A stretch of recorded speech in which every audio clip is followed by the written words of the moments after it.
고통과 실패들이 그 누구도 예외 없이 그것을 대하는 우리의 그 태도에 따라서 그것들이 우리에게 유익함을 줄 수 있느냐, 그 안에 있는 것들을 끌어내는 그런 그 과정들을 아마 한번 그 시도해 보는 것도 더 나은 그 존재라는 게 무엇인가.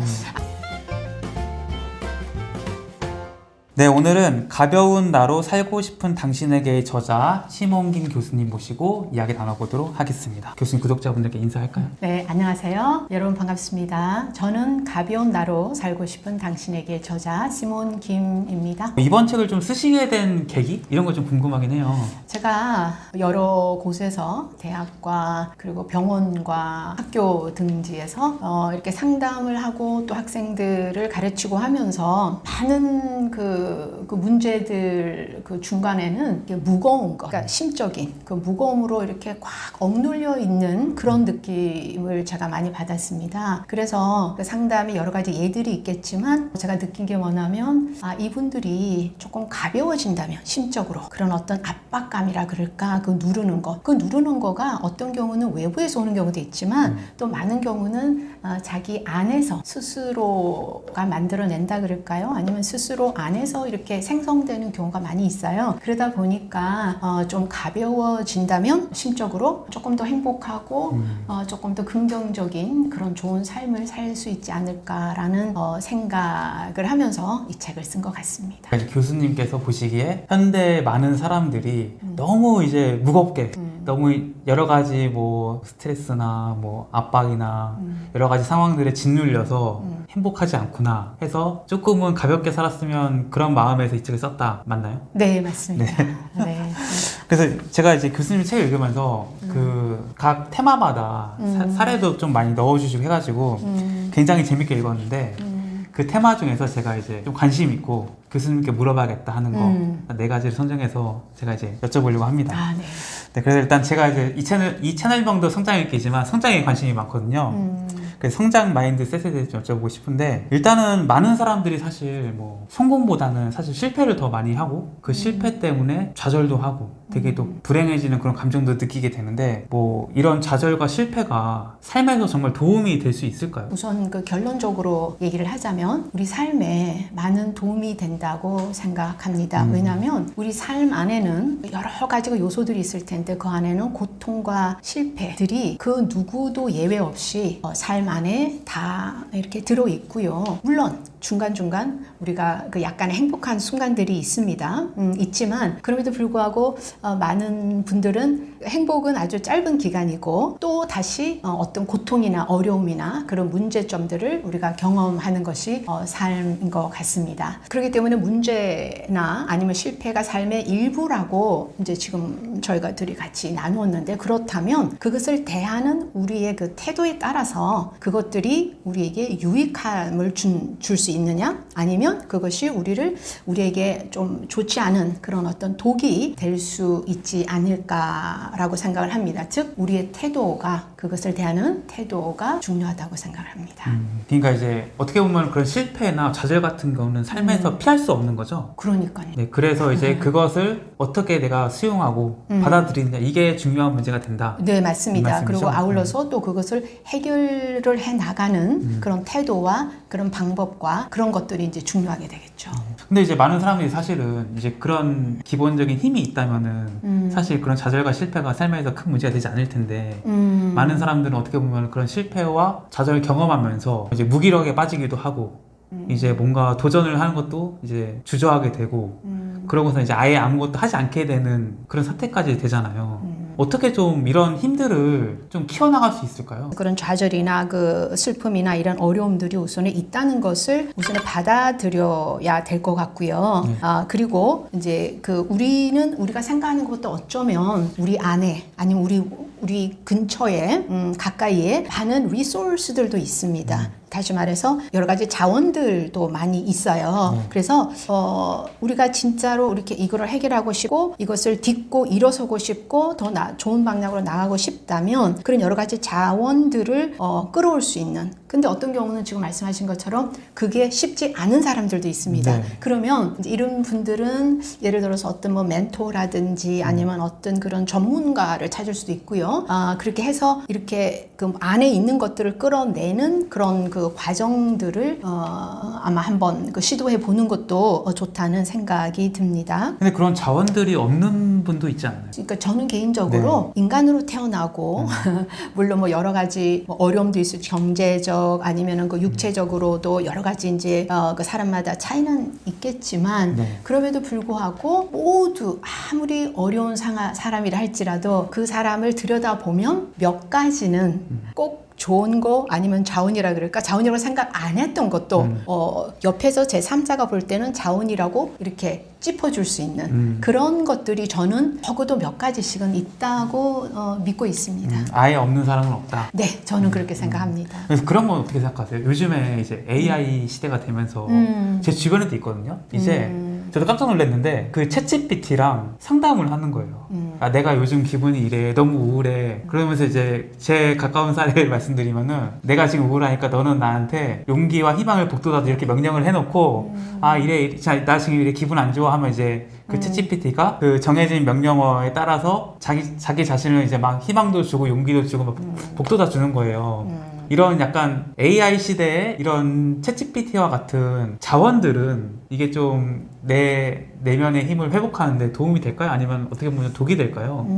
저는 우선 그게 챗GPT든 아니면 그게 무슨 뭐 로봇이든 무엇이든 지금 나의 이 굉장한 어려움과 그 문제라 그럴까 아니면 그런 것들 좌절감 그런 것들에 어느 정도 도움이 된다고 한다면 저는 그거를 굳이 나쁘다라고 그렇게 칭하고 싶지는 않습니다. 단지 사람과 그리고 AI과의 뭐 지금 계속 책들도 많이 나오고 있고 AI 상담가 뿐만 아니고 AI 그 종교 지도자들, 목사님, 뭐 스님들 그런 분들도 우리가 그렇게 쉽게 이렇게 접할 수 있어요. 그럼에도 불구하고 저는 개인적으로 그거는 그 뭐랄까 일시적 아니면 어느 정도의 도움은 될 수 있겠으나 그것이 굉장히 오래 아니면은 그 뭐랄까 긴 시간을 두고 인간과 인간과의 그런 어떤 그 케미스트리라 그럴까요? 아니면 그런 어떤 컨택에서 올 수 있는 그런 상담과 그 도움과 그 서로의 그 교감이라 그럴까요? 그런 거는 아마도 제가 물론 AI의 그 뭐라 그럴까 뭐 이렇게 해박한 건 아닙니다만 그거랑은 조금 차이가 있지 않을까. 그리고 시간이 지나면 지날수록 만약 AI하고만 이제 계속 이렇게 컨택을 하게 된다면 어떤 그 부작용들이 생기지도 않을까라는 약간의 염려가 있긴 합니다. 그러면은 어쨌거나 뭐 AI를 이용하든 뭐 내 근처에 가까운 사람으로부터 도움을 받든 간에 그런 삶의 좌절과 실패를 경험하고 이겨낸다면 분명히 더 뭔가 강하고 더 뭔가 많은 걸 할 수 있고 더 나은 존재가 될 수 있는 건가요? 잠시만요. 그러니까 실패를 이겨낸다면 우선 실패를 이겨낸다는 그 의미 자체가 제 생각에는 사람마다 조금 다를 수 있다고 생각을 해요.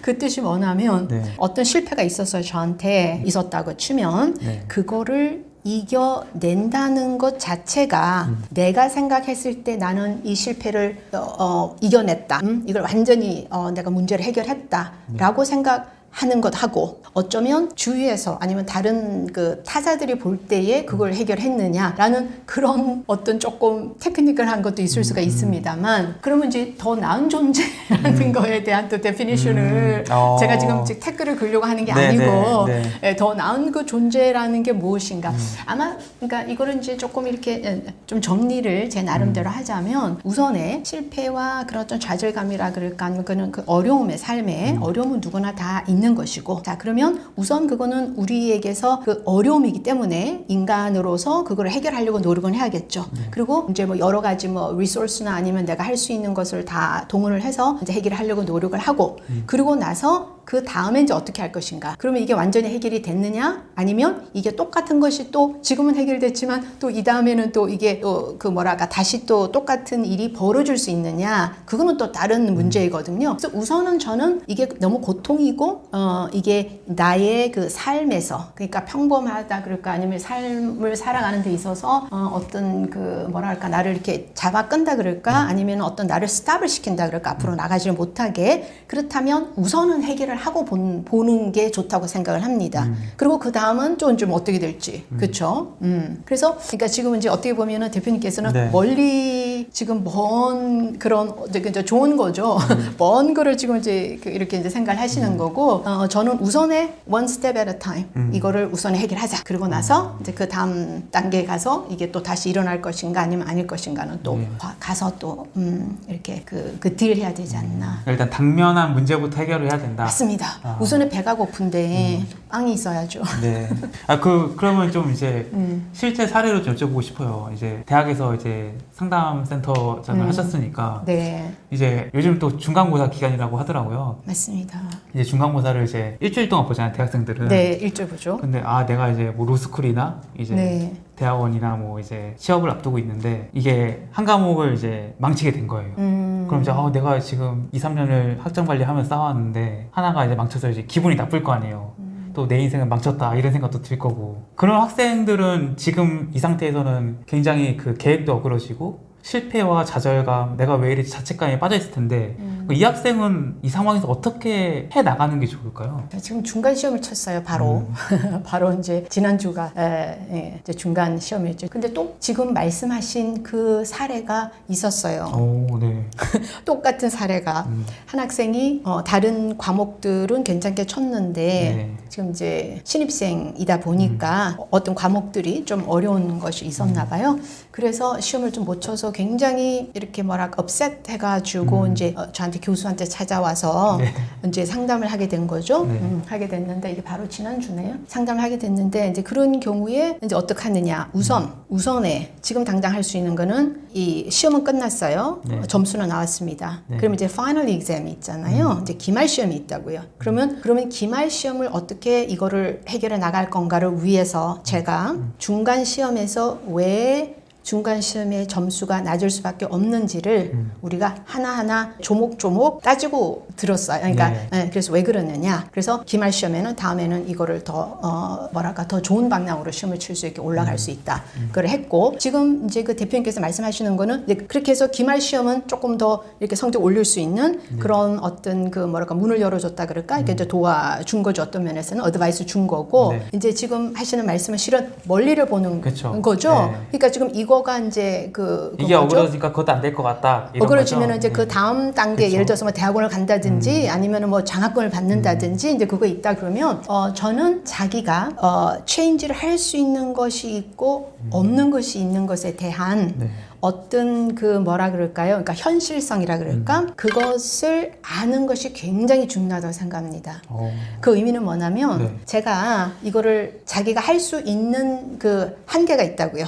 시험은 이미 쳤어요. 끝났어요. 근데 이 학생만 제가 성적을 뭐 100점으로 줄 수는 없는 거잖아요. 그쵸. 네. 그렇다면 지금 이 상황에서 내가 할 수 있는 것, 그건 이제 기말 시험을 잘 보는 것이죠. 그거를 제가 도와준 것이고 이 학생이 도움을 받은 것이고 그 이상은 이제 예를 들어서 장학금을 못 받게 된다든지 하는 거는 네. 어쨌거나 중간 시험의 점수에 따른 하나의 result, 그러니까 결과인 거죠. 그러면 그거는 그냥 삶의 흐름? 흐름이니까 조금 이게 뭐랄까 어떻게 보면 캐세라세라 그런 의미는 아니고요. 네. 그렇다면 오케이. 그럼 우선에는 받아들이고 그 상태에서 이제 내가 뭐를 할 수 있느냐, 아니면 내가 한 학기를 뭐 더 해야 되나, 아니면 다시 택해야 되나 그런 옵션들을 이제 찾아봐야 되겠죠. 근데 문제는 뭐냐면 많은 경우에 그런 학생들이 네. 그 단계를 너무 집착을 해서 완전히 이거 언다 그럴까요? 그쵸. 이게 삶의 전부가 되면 이 사람에게는 그 어떤 문제가 되는 거죠.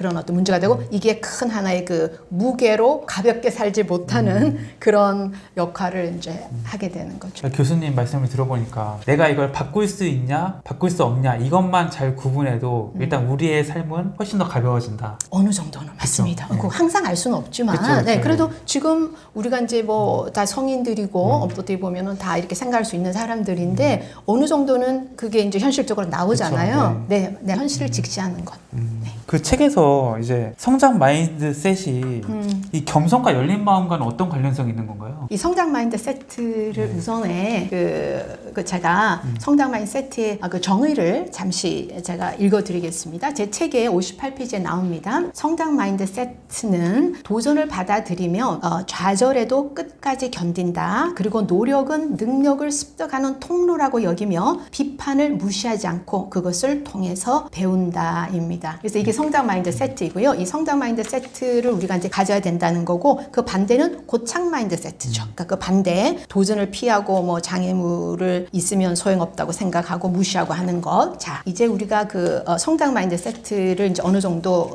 그 포지티브한 거를 생각을 해줬다면 그럼 이러한 마인드를 어떻게 키울 수 있느냐? 거기서 저는 두 가지 정도를 생각을 했어요. 첫 번째는 이러한 그 성장 마인드 세트를 가지려면은 우선은 그 겸손이라고 생각을 했습니다. 그게 뭐냐면 내가 세상의 중심이 아니고 나 없이도 세상이 잘 돌아간다는 그런 그 팩트라 그럴까 현실을 받아들이면 우리는 아무리 똑똑한 사람도 겸손할 수밖에 없습니다. 그래서 어떤 그거를 이렇게 받아들이면 나 없이도 세상은 잘 돌아갈 것이다 라는 것을 받아들이면 어떤 그 모든 그 어려움과 그 도전과 어떤 심지어는 비판까지도 겸손하게 그것을 받아들이게 되고 그 비판 또한 내 삶의 성장과 더 나은 미래를 향한 그런 어떤 에너지로 그렇게 받아들이게 되는 겁니다.